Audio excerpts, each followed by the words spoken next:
Sisyphus Tripathi की चिट्ठी है। छोड़ चुका अब आस प्रभु जी, कोई नहीं अब पास प्रभु जी। हजम कर गए मेन कोर्स सब, छोड़ दिया मुखवास प्रभु जी। पत्र लिखे थे खास प्रभु जी, उड़ गया अट्टहास प्रभु जी। ये जो पहुँचे कहीं आप तक, पढ़ लो लेकर सांस प्रभु जी। ताऊ खांचा सरदार को प्रणाम, नियमानुसार जय हो। पत्र क्रमांक 5 लिख रहा हूँ, पहला ही पढ़ा गया। जब बाकी नहीं लिखे लिए गए तो स्वयं को एकलव्य मानकर बस एपिसोड्स नियमित देखकर साधना कर रहा हूँ। बाबा के साथ वाला पहला सीज़न भी आधे से ज़्यादा भोगा जा चुका है। जीवन का ख़ास मतलब नहीं निकाल पा रहा हूँ, तो इसी बात से संतुष्ट हूँ कि कम से कम 3 ताल के 50-60 एपिसोड तो हैं। 1-1.5 महीना व्यतीत हो सकता है बढ़िया। डर उन दिनों का है जब सब खत्म हो जाएगा और जीवन फिर नीरस हो जाएगा। खैर, ऑप्टिमिस्टिक रहा जाए और ताओइज़्म का पालन किया जाए। पिछले पत्रों की ज़्यादा चर्चा नहीं करूंगा क्योंकि पिछले में पिछलों का पढ़ दिए जाने का आग्रह कर चुका हूं। मैं लंदन में कार्यरत हूं और इस बार दिसंबर में आने का प्रोग्राम है नोएडा।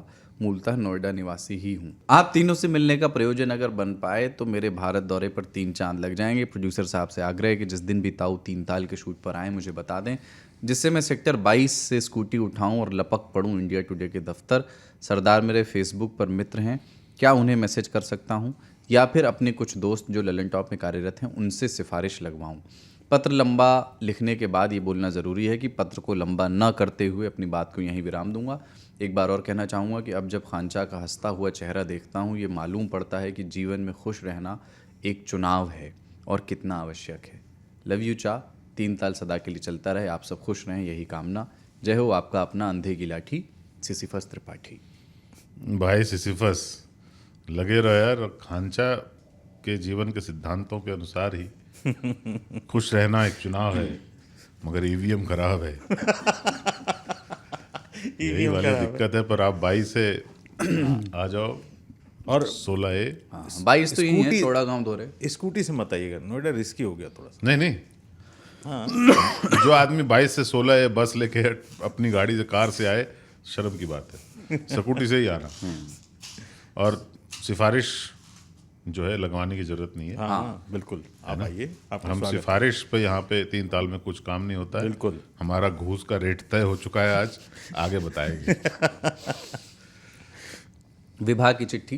प्रिय सरदार खांचा और ताऊ, पिछले कुछ हफ्तों पहले पता नहीं कैसे यूट्यूब के एल्गोरिदम ने कृपा की और ललन टॉप शो के तुरंत बाद 3 ताल रिकमेंड कर दिया। तब से कम रोज़ आप सबको देख करके सोचती हूँ कि ये मुझे पहले क्यों नहीं दिखा। यूट्यूब ने इतना समय लिया समझने में कि मैं इसी की तलाश में थी। आज मैंने एपिसोड 1 से शुरू किया कि कैचअप करूं, पर सच कहूं तो वीडियो देखने के बाद ऑडियो ओनली पर जाना अटपटा लग रहा है।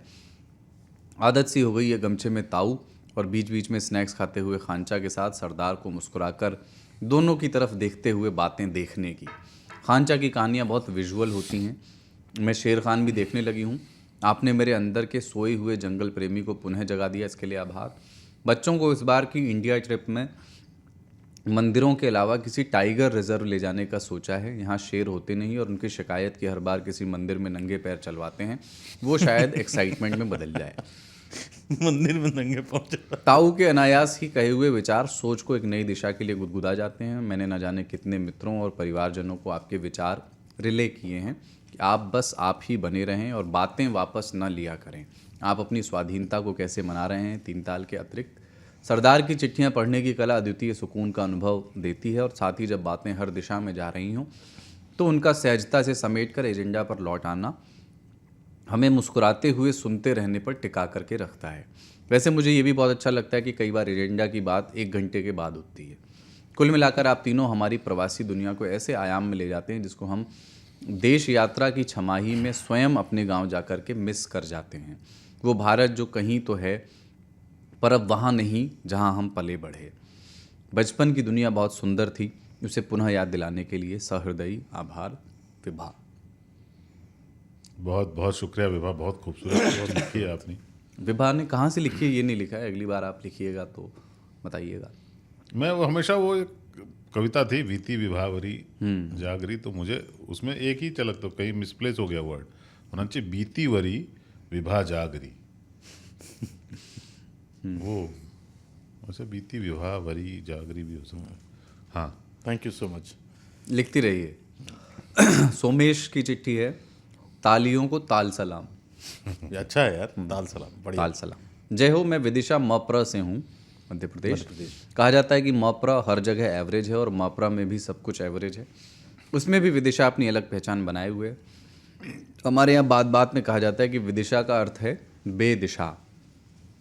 होने को तो रामायण काल से ही विदिशा एक स्थापित शहर है। राम जी के वंशजों ने राज किया, अब तथाकथित राम जी को लाने वाले राज में हैं।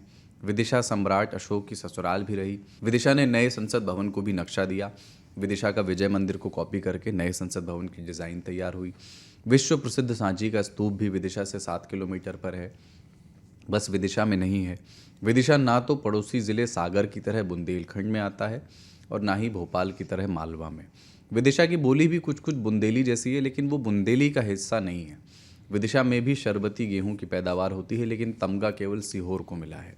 विदिशा के पास ना तो अपना खान पान है, ना ही अपना लोकगीत, ना ही नृत्य। विदिशा ने देश को प्रधानमंत्री भी दिए और विदेश मंत्री। वर्तमान कृषि मंत्री का गृह जिला भी विदिशा ही है। एवरेजता की हद यह है कि यहाँ अंग्रेज़ों के लठ तक भी नहीं आए। बस गुमनाम विदिशा की ओर आपके माध्यम से ध्यान आकर्षित कराना चाहता हूँ। सोमेश। विदिशा मध्य प्रदेश का मध्य प्रदेश है, बहुत खूबसूरत मप्र। और एक गाना है, लोकगीत तो है वहाँ का, क्या? पर वो भी वहाँ का नहीं है। सांची कहे तुरे आवन से हमरे, अंगना में आइल बहार भौजी। नदिया के पार का गाना है, उसमें सांची है। कौन विदिशा में लेके चला रे बटोहिया? पर सांची कहे तो विदिशा बहुत खूबसूरत जगह है। मैं गया हूँ विदिशा, अच्छा, मैं नहीं गया सांची का। और विदिशा के उस मंदिर भी गया हूँ जिसपे विजय मंदिर। डिस्प्यूटेड मंदिर है अभी भी। हाँ, अगली चिट्ठी है आपका, बॉय विद गोल्डन पेन। सभी 3 तालियों को जय हो। सबसे पहले ताऊ खांचा को प्रणाम। सरदार के रूप में बड़े भाई से स्नेह की आकांक्षा रखते हुए आगे बढ़ता हूँ। एक कहानी है, शीर्षक आप खुद तय करें, पड़ोस वाली आंटी या न्याय का देवता। गोधूली का समय था। हमेशा की तरह गली में मैं और मेरी छोटी बहन क्रिकेट खेल रहे थे। तभी हमारी बॉल पास के खाली प्लॉट में चली गई, जिसमें पानी और घास भरा हुआ था। बड़ी मशक्क़त के बाद हमारी बॉल मिली, पर उस कीचड़ में से एक और कमल निकला और हम दोनों खुश हुए उस कमल को देखकर। वो दूसरी बॉल थी और वो हमारी नहीं थी, वो हमारे पड़ोस में रह रहे एक लड़के की थी। उस लड़के की माँ ने अपनी बालकनी से देख लिया था कि कमल खिल गया है और अब लेने की बारी है। हमने आनंद में खेला उस बॉल रूपी कमल से और खेलते खेलते वो फिर से कीचड़ में समा गई। रात हुई तो पिताजी घर आए और हम सब बैठ के बात कर रहे थे। तभी वो आंटी आई और बोली कि बॉल वापस करो।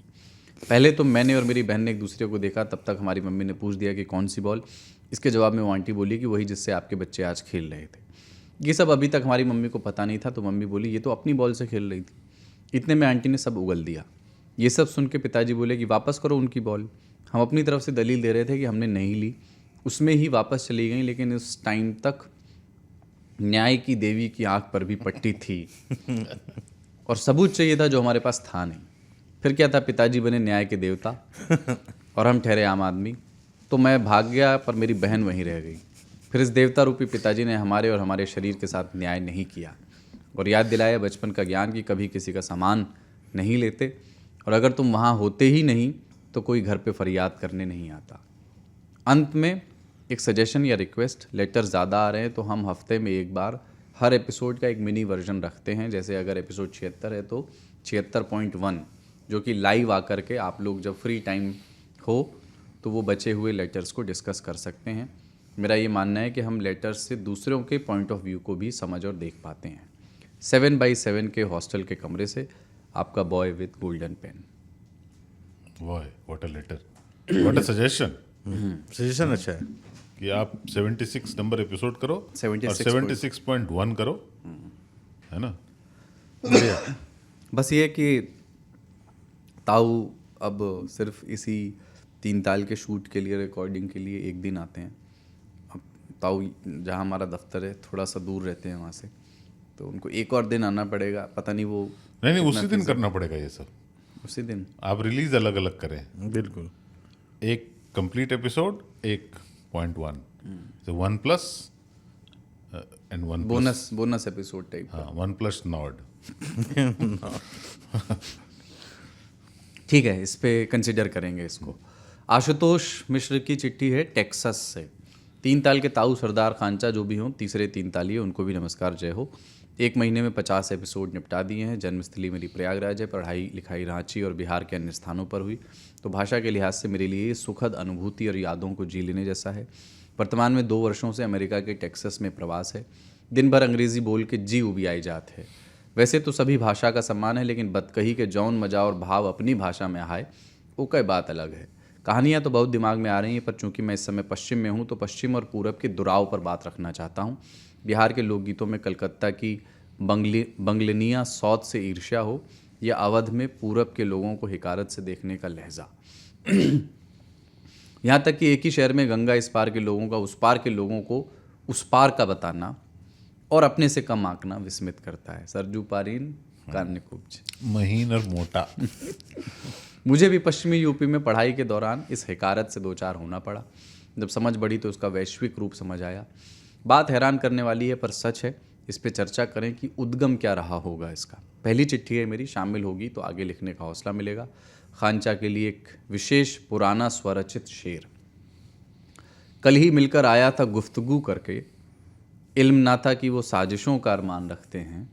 पी रहा था महफिल में जिन्हें अपना समझकर, वे दोस्त ही मेरे कत्ल का सामान रखते हैं। क्या बात है। भूल चूक माफ। आशुतोष मिश्र, 37 वर्षीय, Dallas Texas. Thank you Ashutosh ji, अच्छा लिखा है शेर। कहाँ से ढूंढने जाओगे हमारे कातिल? मेरा मुंसफ है मेरा कातिल, क्या मेरे हक में फैसला देगा। ये मुंसिफ कातिल पे बहुत शेर कहे गए ना, जैसे चराग और शमा और परवाने पे बहुत शेर कहे गए। मतलब ये कुछ ज़मीनें पकड़ ली हैं, कुछ मेटाफर्स, उसी को अलग अलग तरीके से कहा गया। अगली चिट्ठी है बी आनंद कुमार त्रिपाठी की। नमस्कार। मुंबई की एक अलसाई रविवार की दोपहर में 2 घंटे दीपावली के पारिवारिक श्रम सहयोग के बाद ये चिट्ठी लिख रहा हूँ। सबसे पहले ताऊ खांचा सरदार को जय हो। 3 ताल के 3/4 एपिसोड तक के सफ़र के लिए ढेर सारी शुभकामनाएं। अब याद नहीं कि कब से 3 ताल के इस एडिक्शन का शिकार हुआ, याद ये भी नहीं कि कब से ये मेरे जीवन का अहम हिस्सा बन गया, पर शनिवार का इंतज़ार सिर्फ दफ्तर की छुट्टी मिलेगी, क्रिकेट खेला जाएगा, कोई नई फिल्म देखी जाएगी, यार दोस्तों से मुलाकात होगी के लिए ही नहीं, 3 ताल के लिए भी होता है। बहुत समय से चिट्ठी लिखना चाह रहा था, हर बार रह ही जाता था। लिखने को बहुत कुछ था, पर फिलहाल इतना ही कहूँगा कि ये जो देश दुनिया गांव शहर की बदकही 2 घंटे चलती है, ये कभी थमनी नहीं चाहिए और ये कारवां यूं ही चलता रहे। नवरंगी के और किस्से सुनने को मन आतुर है। एक रिक्वेस्ट है, हर एपिसोड में जियो पॉलिटिक्स पर कुछ ना कुछ बात अगर हो सके तो हो। अब यहाँ तक पढ़ लिया है तो वर्तनी की बहुत गलतियाँ हैं, कुछ हमारी भी कमी है, बाकी कॉरपोरेट मजदूरी की वजह से हुआ, जिसके लिए क्षमा प्रार्थी हूँ। एक बार फिर जय हो जय हो जय हो। बी आनंद कुमार त्रिपाठी। जियो पॉलिटिक्स पे बात करनी चाहिए। जियो नवरंगी नहीं आया कुछ आज ताऊ हाँ, अब तो बहुत देर हो चुकी है। हाँ, आज वैसे लंबा भी एपिसोड। अगले हफ्ते कर लेंगे। अगले हफ्ते नवरंगी। अगली चिट्ठी अविनाश उर्फ राजा इलाहाबाद से, जिन्होंने पिछली बार गदरी कमाल का का राजा ने लिखा था यार। ताऊ खांजा जौहरचा, कुलदीप भाई, आप तीनों को प्रणाम। प्यार के कागज़ पे दिल की कलम से 6वीं बार सलाम लिखा, मैंने ख़त महबूब के नाम लिखा। ये मेरी आपको 6ठी चिट्ठी है। 5वीं को शामिल करने के लिए धन्यवाद। 5वीं चिट्ठी को स्वीकारने में देर लगी और उसमें खुशी भी हुई मुझे। ठीक ही था, क्योंकि चिट्ठी पढ़े तो सरदार ही पढ़े। सरदार भाई, वो सुठौरा वाला पता मेल करवा दीजिए। चिट्ठी वाली चर्चा में डाक विभाग की उपयोगिता के बारे में बात हुई, क्या इसका इस्तेमाल होता भी है नहीं, तो बता दूं कि डाक विभाग का इस्तेमाल दीवानी मुकदमे में मुद्दा लेहुम यानी विपक्षी को तामीला के लिए रजिस्टर्ड पैरवी की जाती है। चिट्ठी लिखने वाले औपचारिक टेम्पलेट से याद आता है कि फौजदारी मुकदमे में अभियुक्त के मर जाने पर मृत्यु आख्या आती है, जिसमें डेथ सर्टिफिकेट के साथ साथ प्रधान का एक आख्या रूपी पत्र भी होता है। एक ऐसे प्रधान के पत्र में ये लिखा था कि फला अभियुक्त को मैं जानता पहचानता हूँ और उनकी मृत्यु इस दिनांक को हो गई है और मैं उनके उज्जवल भविष्य की कामना करता हूँ। That is dark. जो चिट्ठियाँ अपने गंतव्य तक नहीं पहुँच पाती, उसका एक म्यूज़ियम भी है शायद दिल्ली में। वो चिट्ठियाँ प्रदर्शनी में लगी हैं वहाँ पर। बिल भरने वाले वाक़े में जब आप किसी रोड ट्रिप पर हों और पेट्रोल पंप पर रुकें तो होशियार बनने वाले धीरे से मूतने या पान गुटखा खाने के बहाने से निकल जाते थे। और इंश्योर करते थे कि जब तक तेल भर के पैसा पेमेंट हो जाए उसके बाद ही लौटेंगे, और लौट कर बोलेंगे चला जाए।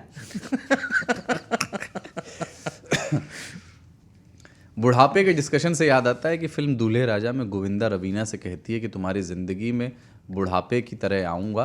गोविंदा कहते हैं रवीना से कि तुम्हारे ज़िंदगी में बुढ़ापे की तरह आऊँगा, जो एक बार आता है तो फिर आता चला जाता है। अमेज़ॉन प्राइम पर सलीम जावेद का angry young man web series आई है। उसमें जावेद साहब कहते हैं कि बुढ़ापा हमारे वास्तविक उम्र से 10 साल आगे चलता है। जब हम 20 के थे हमें 30-35 बड़ा लगता है, जब हम 30 के होते हैं तो 40-45, और 40 के होते हैं तो 50-60 बड़ा लगता है। क्लियरली बुढ़ापे के गुस्से पर ही भरत शर्मा गाए हैं कि फेंक देहने थरिया बलम गई ने झरिया। क्या बात है यार। आप लोगों ने एक डिस्कशन में कहा कि कमाओ 30-35 तक और फिर एंजॉय करो अगले 10 साल, और फिर लास्ट में काम चलाओ नौकरी खोज के बिताओ। सजेशन अच्छा है, लेकिन लड़कों का परिचय जब तक ऐसे होता रहेगा कि एमए में लेके एडमिशन कंपटीशन देता, उसका क्या किया जाए। लेकिन कुलदीप भाई के चेहरे पर उस पॉडकास्ट में अनिल कपूर वाला इमोशन दिखा। आप जो बोल रहे हैं वो बहस के लिए अच्छा है लेकिन प्रैक्टिकल नहीं है। इसी पर बालेश्वर कहे हैं कि जवानी में जब तक न कमैबू तब बुढ़ापा में कहवा से खैबू। मेरे पिताजी अभी रिटायर नहीं हुए हैं और अपने दोनों पोते वीरा और छोटू, ब्रैकेट में दूसरे का नाम अभी रखा नहीं है, के साथ बच्चे बनने की उम्र की ओर बढ़ चले हैं। कहते हैं दादा पोते का पहला मित्र होता है और पोता दादा का आखिरी मित्र। और खांचा के पुराने दिनों को समर्पित पुनः 2 लाइन। जब उसकी जुल्फ में पहला सफ़ेद बाल आया तब उसको पहली मुलाकात का ख्याल आया। हातिम ताई का वो संवाद कि एक बार देखा है बार बार देखने की तमन्ना है, उसी तरह 3 ताल भी है कि कई बार देखा है और आगे और देखने की तमन्ना है। एक तमन्ना और है कि खांचा के साथ एक शाम बैठा जाए। ओ यार कभी बैठ ही लेते हैं राजा भाई। बैठा जाए मतलब माहौल, वही और गाने सुने जाएं, जैसे बिन साजन झूला झूलूं मैं वादा कैसे भूलूं, या जब से तुमको देखा है सनम कितने हैं बेचैन, या ना देखो ऐसे झुका के पलकें हमारी नीयत बहक रही है। क्या बात है। राजा अपनी उम्र के लग रहे हैं। तुम्हारी नज़रों में हमने देखा जब से चाहत चमक रही है, या तू ना जा मेरे बादशाह एक वादे के लिए, या छोड़ कर तेरे प्यार का आलम ये बता दे कि हम किधर जाएं, या जो भी गाना खांचा कहें, ताकि मैं भी तनु वेट्स मनु के पूरा प्लेलिस्ट तैयार किया हुआ है राजा भाई ने। या एक्चुअली पता है, आप एक प्लेलिस्ट बनाओ, I will help you. Spotify पे बन जाती है खानचास प्लेलिस्ट। अरे यूट्यूब पे बनाओ यार, यूट्यूब पे बन जाए, शेयर कर दो सब खानचास playlist, and then let's make पूरे 3 ताल टीटी स्टाफ को शेयर कर देंगे। हाँ बहुत ही बढ़िया रहेगा। ताकि मैं भी तनु वेट्स मनु के जिमी शेरगिल की तरह खांचा से कह सकूं कि आदमी आप सच्चे हो खांचा, अच्छा लगा आपसे मिलके लगा जैसे कुछ पुराना है आपसे, वरना दुद्धि का आदमी कहाँ मिलता है इलाहाबाद के लोगों से। आप चारों से विनती है कि कभी भी इलाहाबाद से गुजरें तो प्लीज़ रंजिश ना सही, शॉर्ट स्टे ही सही, दिल ही दुखाने के लिए आ, तो फिर से मुझे छोड़कर जाने के लिए आ। नहीं ताऊ की फिर एक बात छू गई कि कोई झूठ नहीं बोल रहा, सब अपना सच बोल रहे हैं। यही खतरनाक समय है। ईरान और इजराइल का विवाद भी बढ़ चला है। ताऊ के बाल के रंग को आजकल सॉल्ट एंड पेपर लुक कहते हैं, जो ट्रेंड में भी है। मैंने 3 ताल को देखना सीज़न 2 के बीच के किसी एपिसोड से शुरू किया था और वहीं से आगे और पीछे दोनों ओर बढ़ रहा हूँ। इसलिए मेरी चिट्ठियों में पॉडकास्ट के प्रसंगों के जिक्र में कुछ पुराने और कुछ नए दोनों का मिश्रण मिलेगा, क्योंकि मेरे लिए आने वाला एपिसोड भी नया है और जो आ चुका है वो भी बिल्कुल वैसे ही जैसे किताब भले ही पुरानी हो लेकिन वो तब तक नई है जब तक पढ़ी न जाए। इलाहाबाद में दशहरा का मेला लगा था। इसमें डीजे स्पीकर की एक अद्भुत प्रतिस्पर्धा होती है। दोनों तरफ स्पीकर लगे होते हैं, बीच में हीलियम वाले उड़ने वाले गुब्बारे उड़ा देते हैं। जिस तरफ वो चला गया वो वाला डीजे हार गया, मतलब उसका बेस मजबूत नहीं था। शुरुआत जवाबी गानों से होती है, जैसे एक बजाएगा आया आया अटरिया पे कोई चोर, तो फिर जवाब में बजेगा 19वें बरस में मैं बर्बाद हो गई, दरोगा जी चोरी हो गई। साथिया नहीं जाना कि जी ना लगे, तो जवाब में जाते हो जाओ पर इतना सुन लो, थोड़ी चूड़ियाँ पहन लो, एक घाघरा सिलवा लो। और लोग मौज लेते हैं गानों से। यदि मौज लेते लेते पीर बाबा का दम किया हुआ पानी पीने वाले मानिंद लोग जब डांस करते करते आउट ऑफ कंट्रोल होने लगे, तभी सुनाई देगा कि चलो बुलावा आया है, माता ने बुलाया है। मतलब कि गदाधारी भीमों को शांत करने के लिए और अराजक भीड़ को कम करने के लिए भक्ति गाना, ताकि माहौल शांत हो जाए। कंपटीशन की विशेषता ये कि गाना जवाबी होना चाहिए और साथ में खनक और बेस भी बराबर। सर्वे की बात से याद आया कि चकबंदी की कार्यवाही सबसे पहले मुसाफिर खाना तहसील में हुई थी जो अमेठी ज़िले में है, और कैराना तहसील जो मुजफ्फरनगर में है। सर्वे और चकबंदी अलग अलग चीज़ें हैं। सर्वे के बारे में बताऊं तो ये कठिन और जटिल प्रक्रिया है, खासकर इस समय जब तीव्र गति से खेत कम हो रहे हैं और खेतीहर ज़मीन आबादी में परिवर्तित हो रही है। जब दो गाटा संख्या के बीच सीमा का विवाद होता है तब दीवानी वाद में सर्वे कार्रवाई कराई जाती है। सर्वे को डिसाइड करना एक जज के लिए टेक्निकल और इंटरेस्टिंग काम होता है, क्योंकि सर्वे कार्य के लिए जो फिक्स्ड पॉइंट्स चाहिए होते हैं वो मिलते नहीं। सिहद्दे पत्थर सब लोगों ने उखाड़ दिए जो सबसे अच्छे फिक्स्ड पॉइंट्स होते हैं।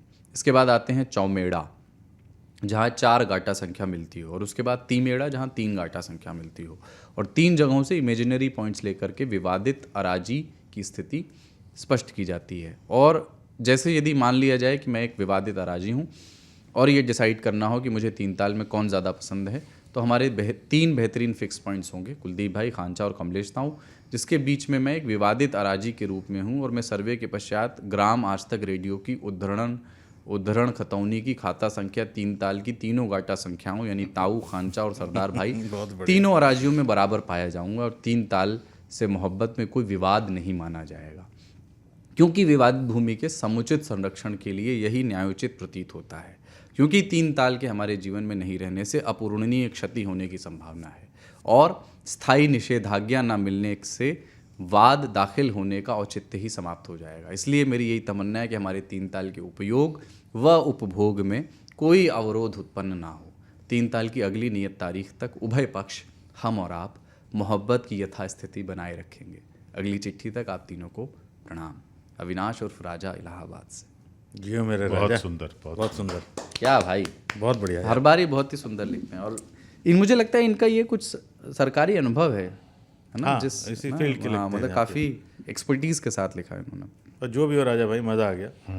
और अब अगले हफ्ते हाँ, बहुत सारी चिट्ठियाँ बच गई हैं, पर उनको आज का एपिसोड लंबा हो गया है। पीछे से वो अतुल इशारा कर रहे हैं कि आपने इतनी घड़ियाँ क्यों लटका रखी हैं। जब आपको समय का पता ही नहीं होता। लेकिन ये कह रहे हैं कि ये एक चिट्ठी लेने स्पेशल है। ये पता नहीं कैमरे पे दिखेगा नहीं, इस पे टेप से 100 रुपये चिपका के 100 रुपये चिपका के भेजे गए हैं। जो पारंपरिक तरीका है भारत में कुछ भी काम करवाने का। पेंसिल से लिखी गई चिट्ठी है। इसमें लिखा है, सभी 3 तालियों को जय हो जय हो जय हो। पत्र की लंबाई कम करने के लिए काफ़ी कुछ हटा दिया है, पर छोटे सरदार को ढेर सारा प्यार। सरदार ने एक बार मामा डिसओबीडिएंटे बुक का जिक्र किया था, हो सके तो इस टॉपिक पर डिस्कस कीजिए, मेरे लिए ये टॉपिक थोड़ा जटिल है। ऑल्सो ताऊ, thank you for what if God dies, Aziz Miyan reference. आपका इतना पैशन देखकर उसी समय आपको गुरु से दोस्त बनाया और मन ही मन बोला, एक ही दिल है ताऊ, कितनी बार जीतोगे। शायद आप लोग रिकमेंडेशंस नहीं दे रहे हैं कुछ एपिसोड्स से। यदि ये मैंने मिस किया है तो सॉरी, पर अगर आपकी साइड से मिस है तो कृपया फिक्स इट। अखिल धसमाना की ये चिट्ठी है, और इन्होंने आगे भी कुछ लिखा है जो खांचा के लिए है, उसमें लिख दिया है नॉट फॉर पब्लिक रीडिंग, तो वो मैं आपको अलग से पढ़वा दूंगा।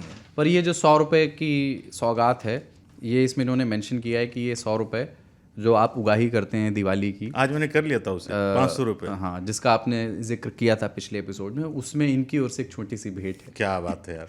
और इन्होंने लिखा है कि ये मेरी तरफ से कंट्रीब्यूशन है, क्योंकि मैं भी अब इस परिवार का हिस्सा हूँ। क्या बात है, तो ये बहुत चिट्ठी एवं ये पैसा मेरा हुआ। टेप से बहुत स्किलफुली चिपकाया गया है बाय द वे, जिसमें नोट को भी नुकसान नहीं हुआ है, जिसमें और ये निकलेगा भी नहीं, इससे ये मेक श्योर किया गया है। नहीं, ये मैं रख लेता हूँ। और मैं बता दूं कि ताऊ से मैंने शुरुआत की आज, और अब तक करीब 3000 रुपये। ताऊ से शुरुआत नहीं किया, मुझसे मैंने 500 रुपये दिए कि चेंज। अरे चेंज क्या होता है दीपावली? बोले मेरे पास है नहीं छुट्टे, ये 500 हाँ, हाँ, वो तो मैंने रख लिए। इन्होंने 500 को चेंज मान लिया, जो भारत में प्रचलित सबसे बड़ा नोट है। अभी सरदार से बचा है, लेकिन ताऊ की तो शुरुआत मैंने अच्छी रही। कहा कि ठीक है, be the change you want to see in the world. Okay, तो ताऊ से मैंने 500 लिए, अब तक मेरे पास 2,500-3 हज़ार आ गए हैं। 3 ताल में भी बैठा हूँ, अभी और जाऊँगा उगाऊँ, तो मेरे ख्याल 6-7 हज़ार रुपये आ जाए। हाँ,